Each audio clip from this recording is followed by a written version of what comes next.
প্রিয় প্রথম বর্ষের শিক্ষার্থীরা, গুড মর্নিং সবাইকে। আশা করি তোমরা যে যেখানে আছো সবাই ভালো আছো। আমরা আমাদের কলেজের অনলাইন ক্লাসে আজকে লেকচার 52-তে আছি।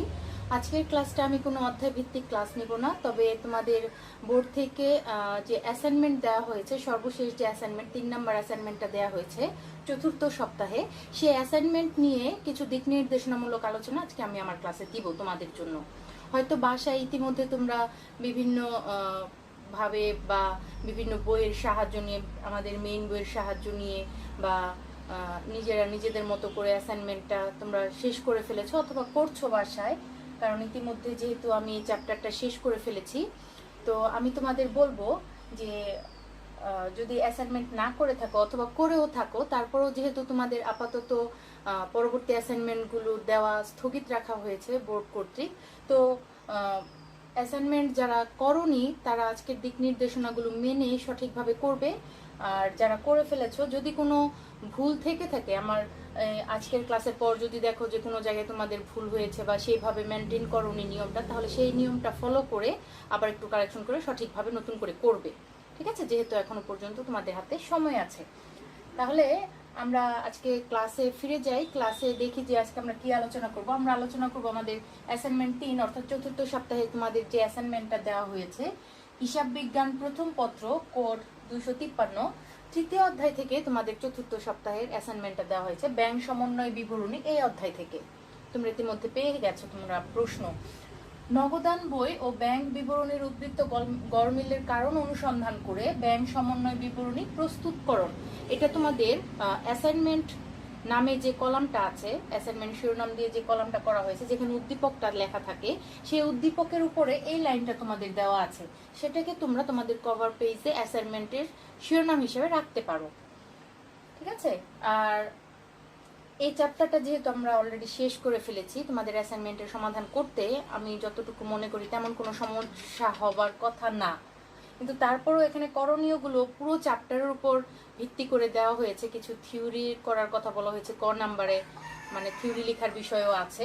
তাই আমি তোমাদের কিছু উপায় বলে দিব, হয়তোবা কোন টপিক তোমাদের ফলো করলে বা কোন নিয়মগুলো ফলো করলে সেটা তোমরা সঠিকভাবে করতে পারবে। প্রয়োজনে যেই আলোচনাটা আমাদের খুব বেশি করা হয়নি এই চ্যাপ্টারে, হয়তো সেই নিয়মের অঙ্ক আমরা খুব করিনি বা নিয়মটা সেটা পড়িনি, সেটা সম্পর্কে একটু আলোচনা করব, তাহলে তোমাদের অ্যাসাইনমেন্টটা সঠিকভাবে সমাধান করতে সহজ হবে।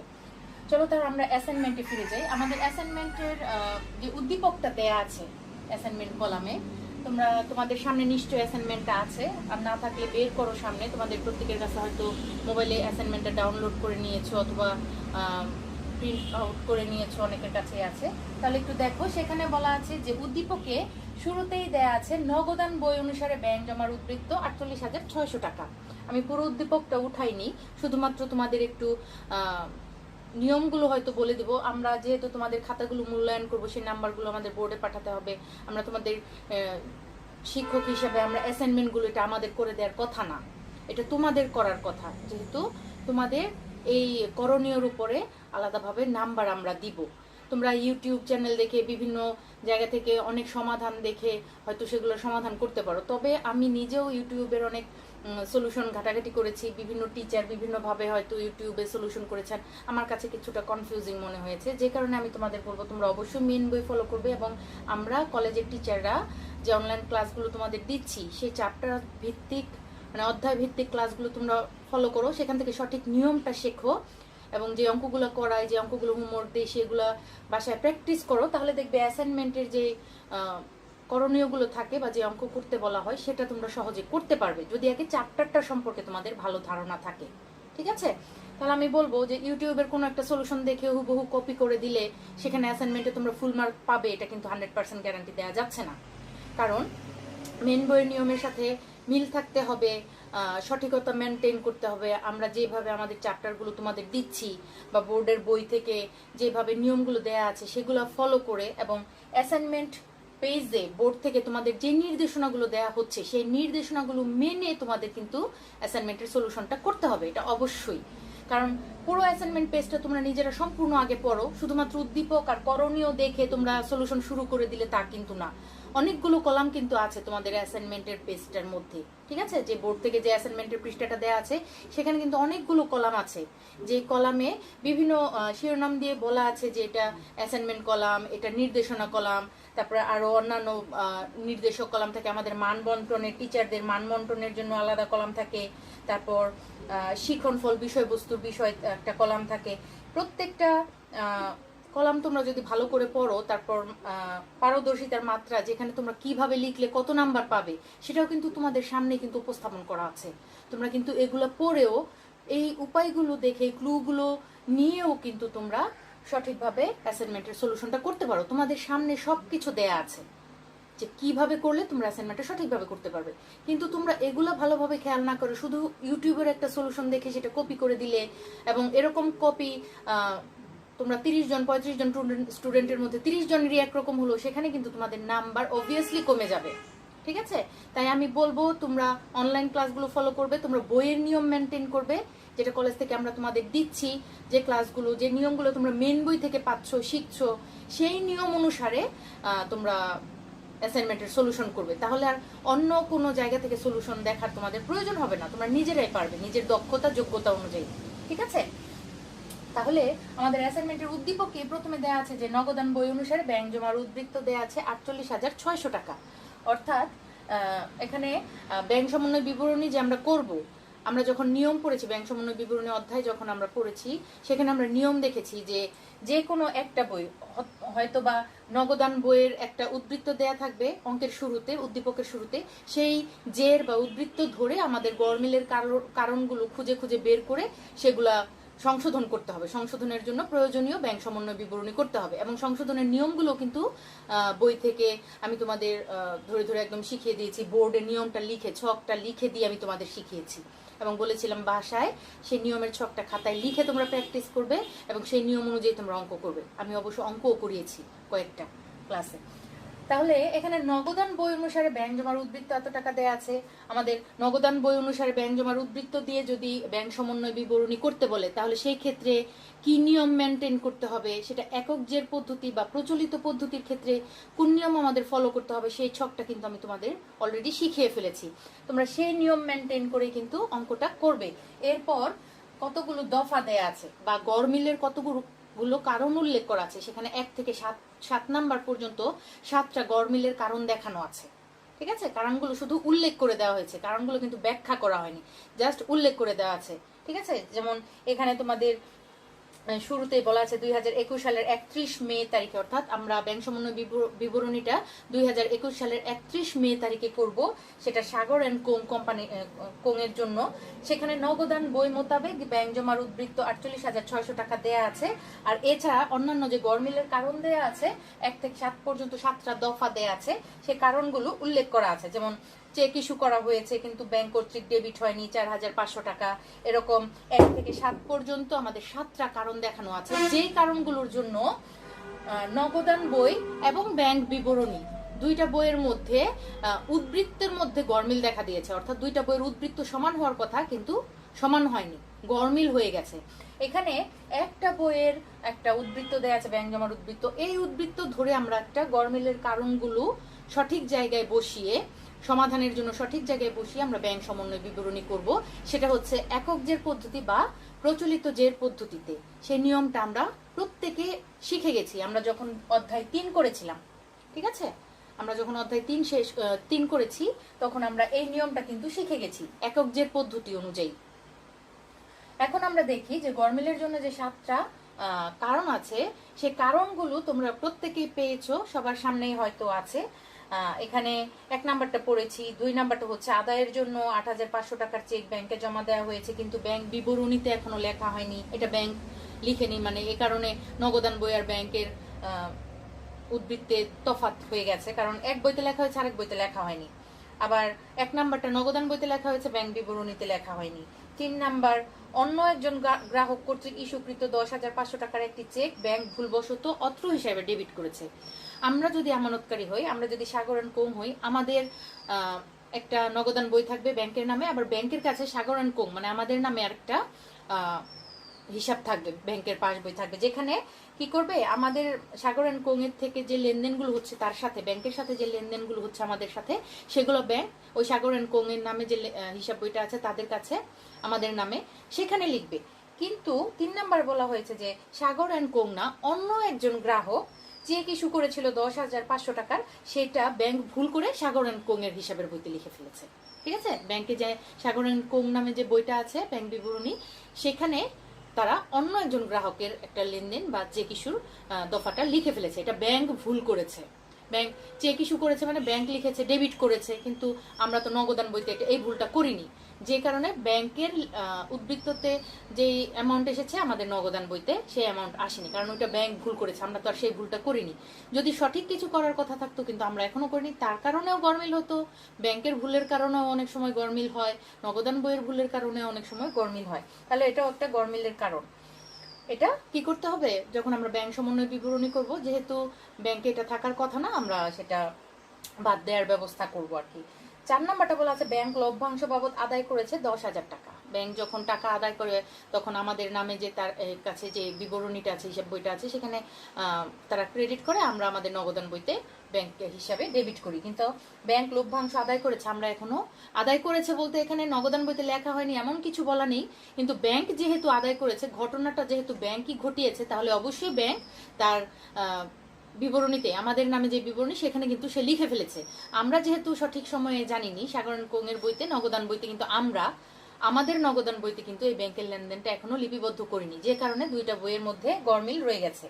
অর্থাৎ ব্যাংক যেহেতু লভ্যাংশ আদায় করেছে সেটা তারই আগে বিবরণীতে লেখার কথা, যুক্তিযুক্ত যেটা, আর আমরা জানি না বিধায় আমরা নগদান বইতে লিখিনি, যে কারণে এটা একটা গরমিলের কারণ আর কি, গরমিল হয়েছে নগদান বই আর ব্যাংক বিবরণীর মধ্যে। 5 নাম্বার বলা আছে ব্যাংক সার্ভিস চার্জ বাবদ 1500 টাকা ডেবিট করেছে। তার মানে ব্যাংক যেহেতু ঘটনাটা ঘটিয়েছে বা লেনদেনটা সংগঠন করেছে, সার্ভিস চার্জ বাবদ আমাদের হিসাব থেকে টাকা কেটে নিয়েছে, অবভিয়াসলি সে তার সাগর অ্যান্ড কোং নামে যে হিসাব বইটা আছে তার কাছে, সেখানে তারা সেটা ডেবিট করবে, কেটে রাখবে। কিন্তু আমরা তো যথাসময়ে সেই বা ওই উক্ত তারিখে আমরা সেই লেনদেনের কথা বা ব্যাংক যে কেটে রেখেছে সেই তথ্যটা তো আমরা যথাসময়ে পাইনি, যে কারণে আমরা নগদান বইতে সাথে সাথে লিখতে পারিনি। এই কারণের জন্য আবার ব্যাংক বিবরণী আর নগদান বইয়ের মধ্যে উদ্বৃত্তের গরমিল দেখা দিতে পারে বা দেখা দিয়েছে।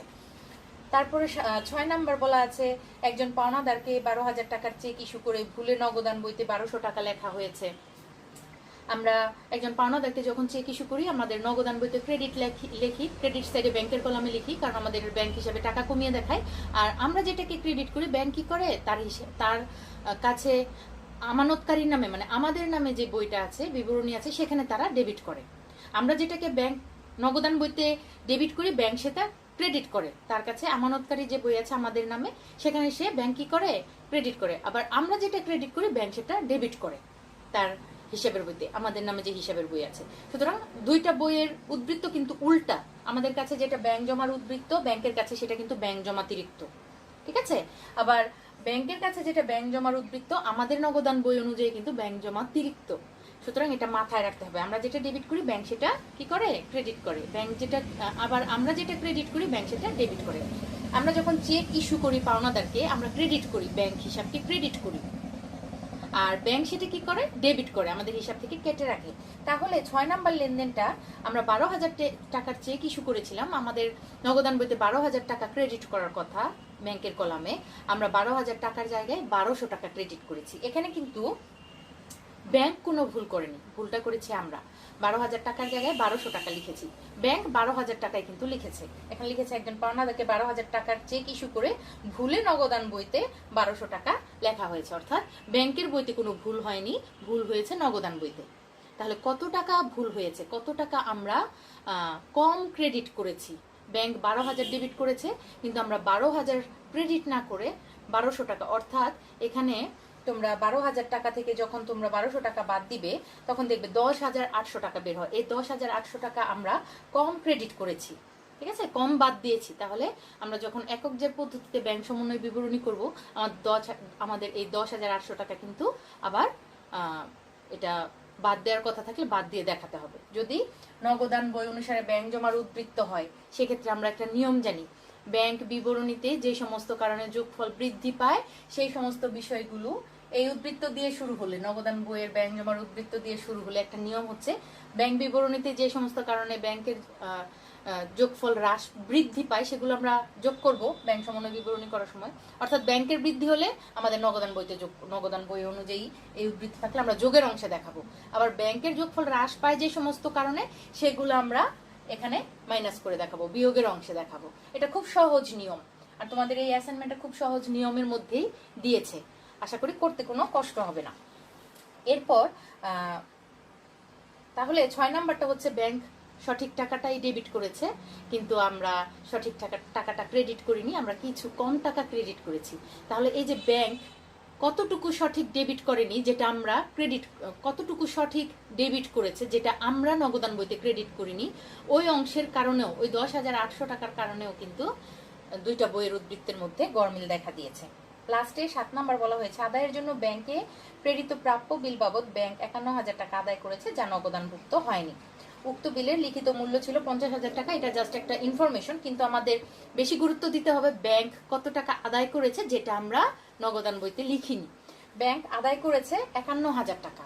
ব্যাংক আদায় করলে তার বিবরণীতে সাথে সাথে সে ক্রেডিট করে ফেলে, এবং আমরা যখন ব্যাংক কোনো টাকা আদায় করে আমরা সেটাকে কি বলা হয়, নগদান বইতে আমরা সেটা কি করি, ডেবিট অংশে দেখাই। ঠিক আছে, তাহলে এই ডেবিট অংশে যে আমরা 50,000 টাকা দেখাই, তাহলে এখানে কতটুকু বা আমরা সঠিকভাবে লিখেছি কিনা, নগদান বইতে এত টাকা আদায় করেছে নগদানভুক্ত হয়নি, এই 51,000 টাকা কিন্তু এখানে নগদানভুক্ত হয়নি, এটা লেখা আছে। ঠিক আছে, তাহলে যেই কারণে নগদান বই এবং ব্যাংক বিবরণীর তফাৎটা হয়েছে সেটা আমরা সঠিক জায়গায় বসাবো, যেই পদ্ধতি অনুযায়ী আমরা ব্যাংক সমন্বয় বিবরণী করব। তাহলে ক নাম্বারে এখানে দেখো, এই 7টা দফার পর ক নাম্বারে বলা আছে উল্লেখিত লেনদেন থেকে গড়মিলের কারণ বর্ণনা করো। কিন্তু তোমরা একটু নির্দেশনা কলামে যাবে, করণীয়গুলো তো অবশ্যই একটা কলামে লেখা আছে, অ্যাসাইনমেন্ট কলামে, কিন্তু তোমাদের নির্দেশনা কলামে কিন্তু যেখানে তোমাদের সংকেত, ধাপ, পরিধি এরকম অবলিক দিয়ে একটা নির্দেশনা কলাম আছে, সেখানে লেখা আছে ক নাম্বারে যে ব্যাংক বিবরণী মোতাবেক ব্যাংক ডেবিট অর্থ ব্যাংক জমা হ্রাস। অর্থাৎ উল্লেখিত লেনদেন থেকে গড়মিলের কারণগুলো আমরা বর্ণনা করব, তবে সবগুলো দফা থেকে না, 1 থেকে 7 পর্যন্ত না।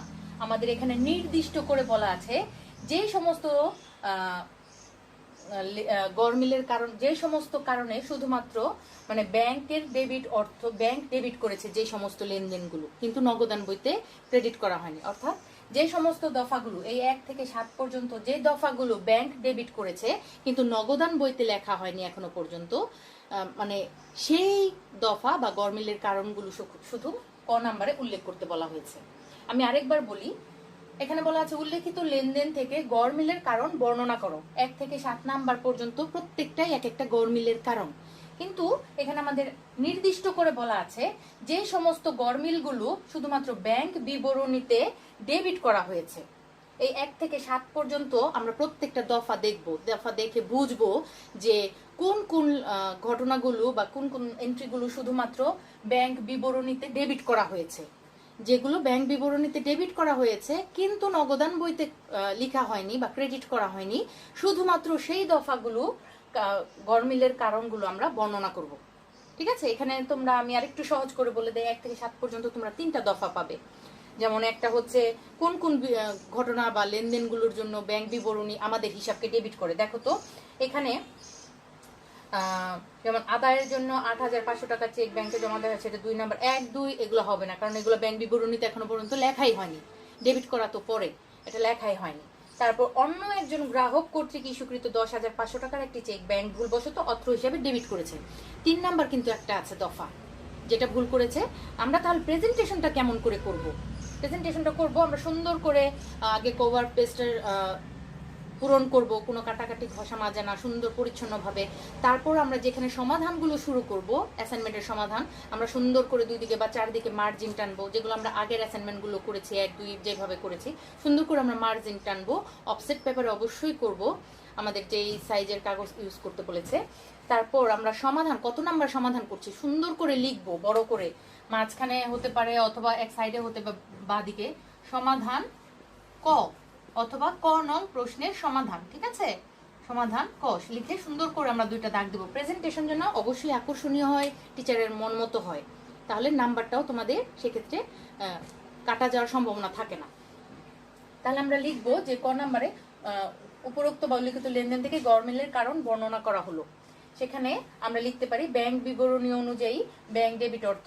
ব্যাংক ডেবিট অর্থ মানে হচ্ছে ব্যাংক বিবরণী যেই দফাগুলোকে ডেবিট করে, যে সমস্ত কারণে ডেবিট করে, অর্থকে টাকাকে ডেবিট করে, সেই সমস্ত কারণে ব্যাংক জমার হ্রাস হয়, ব্যাংক জমার পরিমাণটা কমে যায়। ব্যাংক যে সমস্ত লেনদেনগুলোকে ডেবিট করে আমাদের হিসাবে, সেই সমস্ত কারণে কিন্তু আমাদের হিসাবে ব্যাংকে যে আমাদের নামে যে হিসাবটা থাকে, আমাদের হিসাবে কিন্তু টাকার পরিমাণ কমে যায়। তাহলে আমাদের এখানে খুঁজে বের করতে হবে কোন কোন দফাগুলো ব্যাংক ডেবিট করেছে। এখানে আমি যেমন 3 নাম্বারের কথা একটা বললাম, এটা ভুলবশত এই ডেবিট করেছে। এই ডেবিট করার কারণেও কিন্তু, এই ভুলটা করার কারণেও কিন্তু ব্যাংকের জমার পরিমাণটা হ্রাস পেয়ে গেছে। ডেবিট অর্থ করেছে, টাকাটাকে ডেবিট করেছে, কত টাকা? 10,500 টাকা। ডেবিট করার কারণে কিন্তু ব্যাংকের জমার পরিমাণটা কমে গেছে। এখানে ব্যাংক ডেবিট অর্থ অর্থাৎ ব্যাংক যেগুলোকে ডেবিট করেছে, অর্থাৎ এই ডেবিট করার কারণে কিন্তু ব্যাংক জমার পরিমাণটা হ্রাস পাচ্ছে।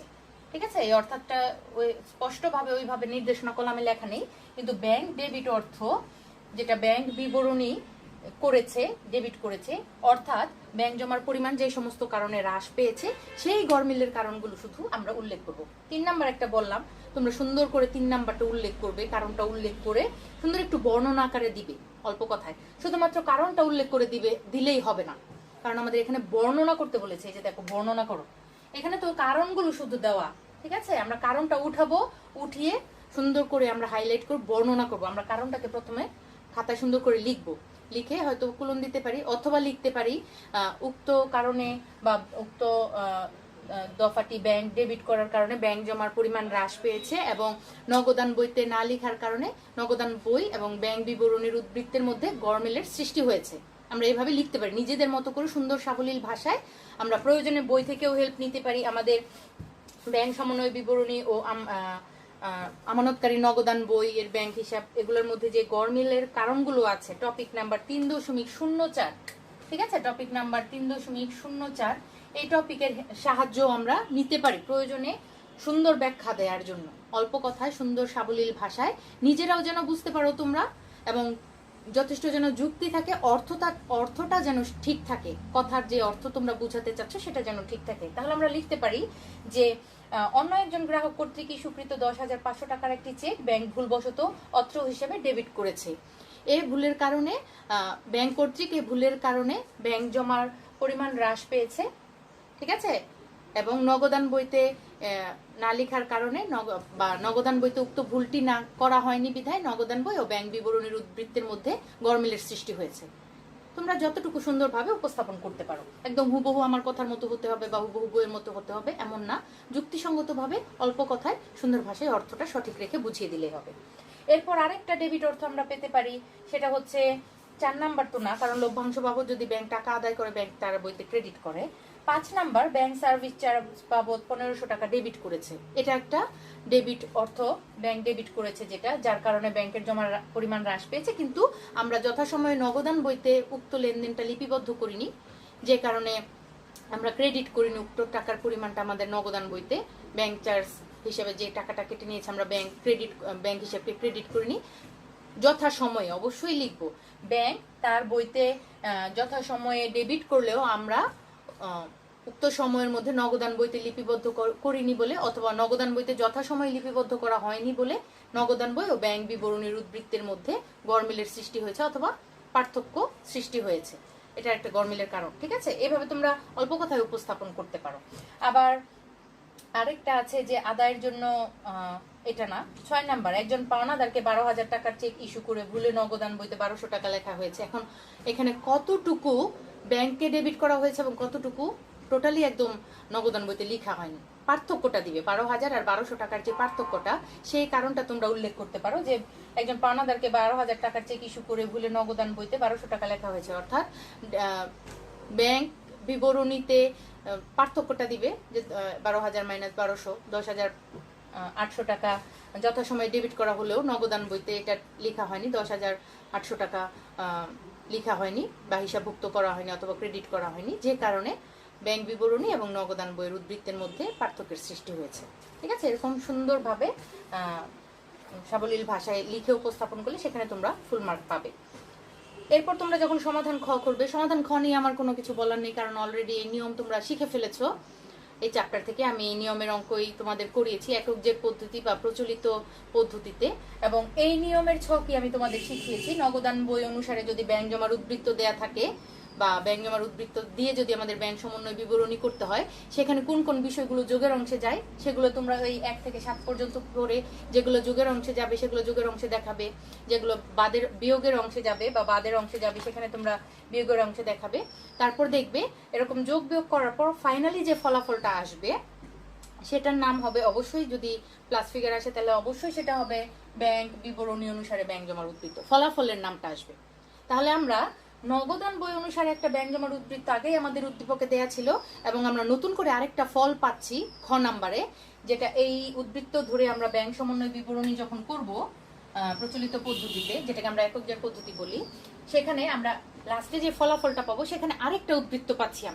আমরা নগদান বইয়ের উদ্বৃত্তটা তো উদ্দীপক থেকেই পাচ্ছি, আর অঙ্কের সলিউশনের মাধ্যমে আমরা খ নাম্বারে ব্যাংক বিবরণীর উদ্বৃত্তের পরিমাণটাও কিন্তু পাচ্ছি। তাহলে আমরা দুইটা বইয়ের জেরই কিন্তু জানতে পারছি, একটা নগদান বইয়ের ব্যাংক জমার উদ্বৃত্ত জানতে পারছি, আর খ নির্ণয়ের মাধ্যমে, খ সমাধানের মাধ্যমে আমরা ব্যাংক বিবরণীর ব্যাংক জমার উদ্বৃত্তটাও জানতে পারছি। এটা আমি কেন বারবার বলছি যে ব্যাংক বিবরণীর উদ্বৃত্তটা আমরা জানতে পারছি, এই কথাটা কেন বলছি বারবার, এটা বলার কারণ আছে। গ নাম্বার আমাদের বলেছে সংশোধিত জের পদ্ধতিতে ব্যাংক সমন্বয় বিবরণী প্রস্তুত করতে বলা হয়েছে। সংশোধিত জের পদ্ধতি মানে হচ্ছে এখানে উভয় জের বা উভয় ব্যালেন্সকেই সংশোধনের মাধ্যমে ব্যাংক সমন্বয় বিবরণী করতে বলা হয়েছে। এই উভয় জের সংশোধনী পদ্ধতিটা একক জের পদ্ধতির চেয়েও বেশি মজার, বেশি সহজ। এটা হচ্ছে এখানে যেমন আমাদের একটা জের দেয়া থাকে, সেই জের ধরে আমাদের আরেকটা বই বা অন্য বিবরণীতে কি করা হয়েছে সেটার উপর গুরুত্ব দিয়ে তারপর কাজ করতে হয়।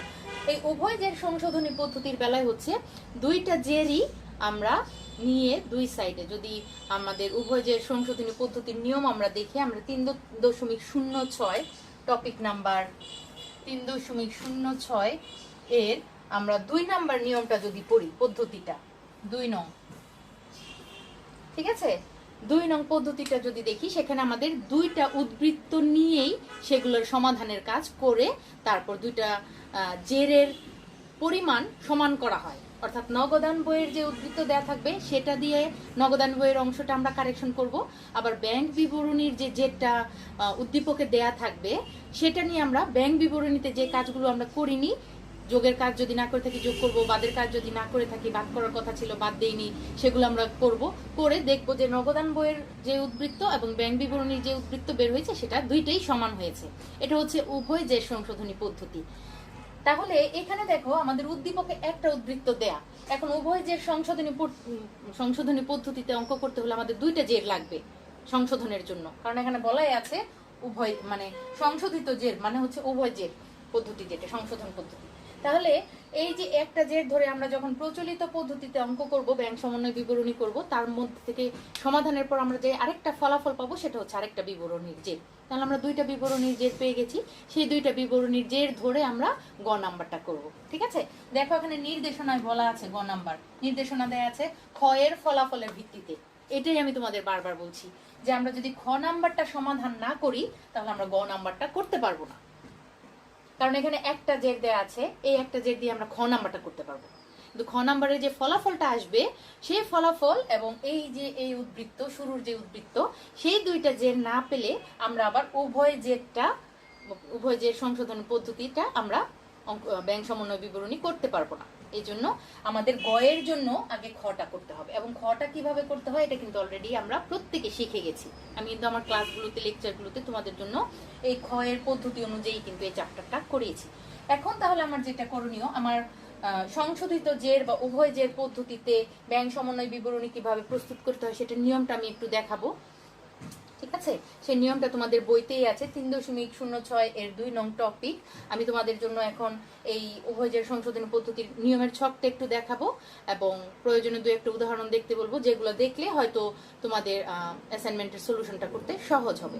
চলো তাহলে তোমরাও তোমাদের হিসাব বিজ্ঞান প্রথম পত্র ব্যয় সমন্বয় বিবরণী অধ্যায়টা খুলে এই টপিকটা সামনে রাখো এবং আমিও তোমাদের জন্য নিয়মের ছকটা আঁকি। শিক্ষার্থীরা একটু খেয়াল করো, উভয় জের সংশোধনী পদ্ধতি বা সংশোধিত জের পদ্ধতিতে তোমাদের বইতে যে নমুনা ছকটা দেয়া আছে, দুইটা ফর্মে দেয়া আছে যে এই পদ্ধতিতে ব্যয় সমন্বয় বিবরণী আমরা কিভাবে করতে পারবো। সেই ছকটা হচ্ছে বিবরণী ছকে একটা দেয়া, আবার টি ফর্মে একটা দেয়া। টি ছকটা যেটা টি ফর্মে দেয়া সেটা তোমরা তোমাদের টপিক নাম্বার এই 3.06 এর মধ্যেই পাবে। ঠিক আছে, 3.03.06 এই টপিক নাম্বারের মধ্যেই পাবে প্রথম ছকটা। ঠিক আছে, প্রথম ছকটাই পাবে টি ফর্মে। সেটা হচ্ছে দুই সাইডে দেখাতে হয় দুইটা বইয়ের উদ্বৃত্ত, যে ভুল উদ্বৃত্ত সেগুলার যেই বইয়ের সংশোধন যেটা করা বাকি ছিল সেইগুলো সংশোধন করে দুই সাইডে দেখাতে হয়। এক সাইডে নগদান বইয়ের উদ্বৃত্ত দিয়ে শুরু করতে হয়, উদ্দীপকে যে উদ্বৃত্ত থাকে, আর আরেকটা হচ্ছে ব্যাংক বিবরণীর যে উদ্বৃত্ত দেওয়া থাকে সেটা ধরে সংশোধনের কাজ করতে হয়। আমি টি ছকটা এখানে দেখাইনি, বিবরণী ছকটায় খুব আমি দেখলাম বেশিরভাগ উদাহরণগুলা ঘেটে দেখলাম যে প্রায় সবগুলো উদাহরণে বিবরণী ছকটাকে বেশি প্রিফার করা হয়েছে, আর স্টুডেন্টরাও মেবি এই ছকে সমাধান করতে বেশি স্বাচ্ছন্দ্য বোধ করে, তাই আমি বিবরণী ছকের নমুনাটাই দিলাম। তবে তোমরা যদি টি ফর্মটা বেশি সহজ মনে করো, টি ফর্মটা দেখে তোমাদের কাছে যদি বেশি সহজ মনে হয় তোমরা সেটাও ফলো করতে পারো। তবে ভিতরের কথা সব এক, শুধু এখানের একটা সাইড ডান দিকে থাকবে, একটা বাঁ দিকে থাকবে। দুইটা বইয়ের উদ্বৃত্ত যে কোনো একটা মানে সাইডে তোমরা রেখে দুই বইয়ের উদ্বৃত্তের সমাধানের কাজ তোমরা করতে পারো। এখানে নির্দিষ্ট করে কোনো ডেবিট ক্রেডিট সাইড নেই। প্রথম কথা হচ্ছে এখানে এটা ডেবিট ক্রেডিট সাইড না, দুইটা দিকে দুইটা বইয়ের উদ্বৃত্তের সংশোধনের কাজ করা, একে বলা হয় উভয় যে সংশোধনী পদ্ধতি। এখানে তোমরা টি ছকে তোমরা এরকম এখানে নগদান বইয়ের উদ্বৃত্তটা রাখতে পারো, এখানে ব্যাংক বিবরণীর উদ্বৃত্ত দিয়ে শুরু করতে পারো, তারপর এখানে সংশোধনের জন্য যোগ বিয়োগ যেগুলো করার কথা সেগুলো করতে পারো। ঠিক আছে, এখানে তোমরা ব্যাংক বিবরণী রাখতে পারো, এখানেও যোগ বিয়োগ যেগুলো করার কথা টাকার কলামে কারণগুলো এখানে লিখে টাকার কলামে তোমরা সেইভাবে করে দেখাতে পারো। ঠিক আছে, লাস্টে দেখবে যে দুই সাইডেই তোমাদের ফলাফল মানে দুই জেরের অ্যামাউন্ট সমান হয়েছে। সংশোধনের পর যদি দেখো যে দুই জেরের অ্যামাউন্ট সমান হয়েছে, ব্যাংক বিবরণীর সংশোধিত উদ্বৃত্ত এবং নগদান বইয়ের সংশোধিত উদ্বৃত্ত যদি দেখো সমান হয়েছে, তাহলে বুঝবে যে তোমাদের ব্যাংক সমন্বয় বিবরণী করাটা সঠিক হয়েছে উভয় যে সংশোধনী পদ্ধতিতে। তাহলে চলো আমরা বিবরণী ছকের নিয়মটা দেখি। প্রথমে আমরা প্রতিষ্ঠানের নাম লিখবো, ব্যাংক সমন্বয় বিবরণী লিখবো, তারপর কত তারিখে প্রস্তুত করছি আমরা সেটা লিখবো। এখানে বিবরণী ছকে বিবরণের জন্য একটা কলাম থাকবে, টাকার জন্য দুইটা কলাম রেখেছি, নর্মাল একক জের পদ্ধতির কলামের মতোই ছকের মতোই। তবে এখানে দুইটা বইয়ের উদ্বৃত্তকেই সংশোধন করতে হবে, যেহেতু বিবরণী ছক তাহলে নিচে নিচে লিখে সংশোধন করতে হবে। প্রথমে একটা বইয়ের উদ্বৃত্ত সংশোধন করে ক্লোজ করে দিতে হবে, তারপর আরেক বইয়ের সংশোধনের কাজ শুরু করতে হবে। প্রথমে আমরা এখানে ব্যাংক বিবরণী অনুযায়ী যে উদ্বৃত্তটা দেয়া থাকবে, আমরা যেমন এই অ্যাসাইনমেন্টের জন্য খ নাম্বার থেকে যে ফলাফলটা নির্ণয় করেছি সেটা ছিল, সেই ফলাফলের নাম হবে যে ব্যাংক বিবরণী অনুযায়ী ব্যাংক জমার উদ্বৃত্ত, সেই উদ্বৃত্তটা আমরা শুরুর দিকেই রাখি। আমরা এমনও করতে পারি নগদান বইয়ের উদ্বৃত্তটাও কিন্তু শুরুতে কারেকশন করতে পারি, যে কোনো একটা, এখানে কোনো বাধ্যবাধকতার নেই বা নির্দিষ্ট নিয়ম নেই যে এই বইয়ের উদ্বৃত্ত দিয়েই শুরু করতে হবে। ঠিক আছে, যে কোনো একটা বইয়ের উদ্বৃত্তের সমাধানের সংশোধনের কাজ আমরা আগে করতে পারি। তাহলে আমি ব্যাংক বিবরণী অনুযায়ী উদ্বৃত্তটাই আগে রাখলাম। এখানে যোগের অংশে কি বিষয়গুলো যাবে দেখো, জমাকৃত নগদ, চেক, বিল যা ব্যাংক বিবরণীতে অন্তর্ভুক্ত হয়নি, অর্থাৎ ব্যাংক বিবরণীতে যেগুলো আমাদের যোগ করার কথা, ক্রেডিট করার কথা, টাকা বাড়ানোর কথা, সেগুলো যদি আমি না বাড়িয়ে থাকি বা না লিখে থাকি সেগুলো লিখবো। ক্রেডিট করার কথা ক্রেডিট করিনি, যোগ করব। যেগুলো বাদ দেওয়ার কথা, ডেবিট করার কথা ডেবিট করিনি, সেগুলো বাদের অংশে রাখবো। সেটাই মূলত এখানে নিয়মটা। অর্থাৎ আমাদের জানতে হবে, বুঝতে হবে আমরা নগদান বইতে কোনগুলা ক্রেডিট করি যেগুলো ব্যাংকের বইতে ডেবিট করা হয়নি, অর্থাৎ বাদ দেয়া হয়নি। আবার আমরা নগদান বইতে কোনগুলো ডেবিট করি যেটা ব্যাংকের বইতে ক্রেডিট করা হয়নি, যোগ করা হয়নি। ব্যাংকের বইতে যে কাজগুলো করা হয়নি, যোগ করা হয়নি, সেগুলো আমরা যোগের অংশে দেখাবো। ব্যাংকের বইতে যে বিষয়গুলো বাদ দেওয়া হয়নি, ডেবিট করা হয়নি, শুধুমাত্র সেগুলোই আমরা বাদের অংশে দেখাবো। একটা বিষয় মনে রাখবে, যেই কাজগুলো শুধু করা হয়নি সেই কাজগুলো নিয়ে কিন্তু আমরা যেটা সংশোধন করব। ঠিক আছে, যেগুলো ব্যাংক বিবরণীতে দেখানো হয়ে গেছে সেটা নিয়ে আর আমরা ব্যাংক বিবরণীতে কোনো কিছু লিখবো না। যেগুলো ব্যাংক বিবরণীতে দেখানো হয়নি, ডেবিট করার কথা ডেবিট করা হয়নি অর্থাৎ বাদ দেওয়া হয়নি, সেটা আমরা বাদ দিব। যেটা ক্রেডিট করার কথা, যোগ করার কথা, যোগ করা হয়নি সেটা আমরা যোগ করব, যোগের অংশে রাখবো। সেই কারণগুলো লিখে লিখে আমরা যোগের হইলে যোগ করব, বিয়োগের হইলে বিয়োগ করব। সেটাই দেখো, জমাকৃত নগদ, চেক, বিল যা ব্যাংক বিবরণীতে অন্তর্ভুক্ত হয়নি, এটা তো ব্যাংক বিবরণীতে লিখার কথা, ব্যাংকে টাকা বাড়ার কথা, যোগ করার কথা, যোগ করা হয়নি তাই যোগ করলাম, যোগের অংশে রাখলাম। ব্যাংকের ভুল যা ব্যাংক উদ্বৃত্তকে হ্রাস করেছে, আমাদের ব্যাংকের ভুল হয়ে গেছে, যেটার কারণে আমরা হয়তো ভুলবশত কোনো লেনদেনকে ডেবিট করে ফেলেছি, যেটা ডেবিট করার কথা না। এই ভুলের কারণে আমাদের ব্যাংকের উদ্বৃত্ত হ্রাস পেয়েছে, সেই হ্রাসটাকে আমাদের এখন সংশোধন করার জন্য প্লাস করতে হবে। আমরা ডেবিট করেছিলাম, এখন সংশোধনের জন্য সেটা ক্রেডিট করে দিতে হবে, যেটা করলে আমাদের মানে সংশোধন হয়ে যাবে, উদ্বৃত্তটা যেটা ভুলবশত হ্রাস পেয়েছিল সেটা আবার বৃদ্ধি পেয়ে যাবে। তো এটা হচ্ছে ব্যাংকের ভুল, যেটার কারণে উদ্বৃত্ত হ্রাস পেয়েছে, ভুলবশত হ্রাস পেলে আমরা যোগের অংশে দেখাবো। আর বাদের অংশে কি দেখাবো, বকেয়া চেক সমূহ, যে চেকগুলো ইস্যু করা হয়েছে, নগদান বইতে লেখা হয়েছে কিন্তু ব্যাংক বিবরণীতে লেখা হয়নি, বাদ দেওয়ার কথা ছিল লেখা হয়নি, এরকম বিষয়। তারপর ব্যাংকের ভুল যা ব্যাংক উদ্বৃত্তকে বৃদ্ধি করেছে, ভুলবশত যদি ব্যাংকের উদ্বৃত্ত বৃদ্ধি পেয়ে যায়, আমাদের বৃদ্ধি হওয়ার কথা না, তাহলে সেগুলোকে হ্রাস করে দিতে হবে, মাইনাস করে দিতে হবে। এইটুকু অংশ যোগ, ব্যালেন্সের সাথে আমরা যোগ করে নামিয়ে সেখান থেকে মাইনাস করব, টোটাল মাইনাস। এটা আমরা এখানে বাদ লিখেছি বলে আর ব্র্যাকেট দিয়ে দেখালাম না। বাদ দেওয়ার পর আমাদের যে ফলাফলটা আসবে সেটা হবে, দেখো স্টার দিয়ে লিখেছি, ব্যাংক বিবরণী অনুযায়ী সংশোধিত উদ্বৃত্ত। আমার এই উদ্বৃত্তের নাম হবে সংশোধিত উদ্বৃত্ত, এবং যেই বিবরণীর সংশোধন করছি সেই নামটাই বসবে। আমরা সংশোধন করছি যেই বিবরণীর উদ্বৃত্ত, যেই বইয়ের উদ্বৃত্ত, সেই নামটাই বসবে, শুধু লিখতে হবে সংশোধিত উদ্বৃত্ত। তারপর আমরা ডাবল দাগ দিয়ে ক্লোজ করে দেব। এরপর আমরা অপর বইয়ের সংশোধনের কাজ শুরু করব, অপর বইয়ের উদ্বৃত্ত। আমরা যেহেতু প্রথমে ব্যাংক বিবরণী রেখেছি, এরপর আমরা নগদান বই অনুযায়ী যেই ব্যাংক উদ্বৃত্তটা দেয়া আছে আমাদের উদ্দীপকে, সেটা আমরা এখানে বসালাম আউটার কলামে। এরপর আমরা শুরু থেকে শেষ পর্যন্ত সবগুলা দফা পড়লাম। এখানে যেমন আমাদের অ্যাসাইনমেন্ট যদি ধরি, 1 থেকে 7 পর্যন্ত পড়ে দেখলাম কোন কোন দফাগুলো নগদান বইতে লেখা হয়নি, এখনো ডেবিট করার কথা ডেবিট করা হয়নি, ক্রেডিট করার কথা ক্রেডিট করা হয়নি। আমাদের নগদান বইতে কিন্তু ডেবিট মানে ব্যাংক হিসাবে বাড়ানোর কথা, অর্থাৎ ব্যাংক কর্তৃক আদায়কৃত অর্থ, এটা আমরা নগদান বইতে ব্যাংকের ডেবিট কলামে দেখাই, ঠিক না, ডেবিট সাইডে ব্যাংকের কলামে দেখাই। তাহলে ব্যাংক কর্তৃক যে আদায়কৃত অর্থ যেটা নগদান বইতে লেখা হয়নি, সেটা আমরা এখানে যোগের অংশে দেখাবো। দেখো যে যোগ লিখেছি, যেগুলো যোগ করার কথা যোগ করিনি সেগুলো আমরা যোগ করব, যেটা বাদ দেওয়ার কথা বাদ দেইনি সেটা আমরা বাদ দিব। এবং এই বিষয়গুলো আমাদের দফা পড়ে পড়ে বুঝতে হবে, যে আসলে এই লেনদেনটা থাকলে আমরা নগদান বইতে কি করতাম, ব্যাংকে টাকার পরিমাণ বাড়াতাম নাকি কমাতাম। যদি বাড়ানোর কথা থাকে, বাড়ানোর বিষয় থাকে, কিন্তু আমরা এখনো বাড়াইনি নগদান বইতে, তাহলে সেটা আমরা বাড়াবো, যোগ করব। যদি এমন দেখি যে ব্যাংক চার্জ ধার্য করেছে, ব্যাংক কেটে ফেলেছে অলরেডি, কিন্তু আমরা এখনো নগদান বইতে ব্যাংক থেকে কমাইনি, মানে ক্রেডিট করিনি, ব্যাংক কলামকে এখনো ক্রেডিট দিকে টাকাটা বসেনি ব্যাংক কলামে, তাহলে সেটা আমরা বাদের অংশে রাখবো। লভ্যাংশ আদায় করেছে ব্যাংক, ব্যাংক লিখে ফেলেছে, ক্রেডিট করে ফেলেছে, কিন্তু আমরা এখনো ডেবিট করিনি, অর্থাৎ নগদান বইতে কিন্তু আমরা এখনো বাড়াইনি, ডেবিট করিনি, তাহলে এখানে যোগের অংশে দেখাবো। আবার ব্যাংক যদি কোনো প্রদেয় বিলের অর্থ পরিশোধ করে, কোনো টাকা পরিশোধ করে, যেটা ব্যাংক তার আমানতকারীর বইতে বা আমাদের নামে যে বই সেখানে বাদ দিয়ে দেখিয়ে ফেলেছে, আমরা এখনো বাদ দিইনি, তাহলে আমরা সেটা বাদ দিব। এইভাবে যোগ বিয়োগ করে, এই যে যোগ করে যোগের অংশটাকে উদ্বৃত্তের সাথে যোগ করে নামাবো, তারপর বাদের অংশটা টোটাল করে টোটাল বাদ দিব।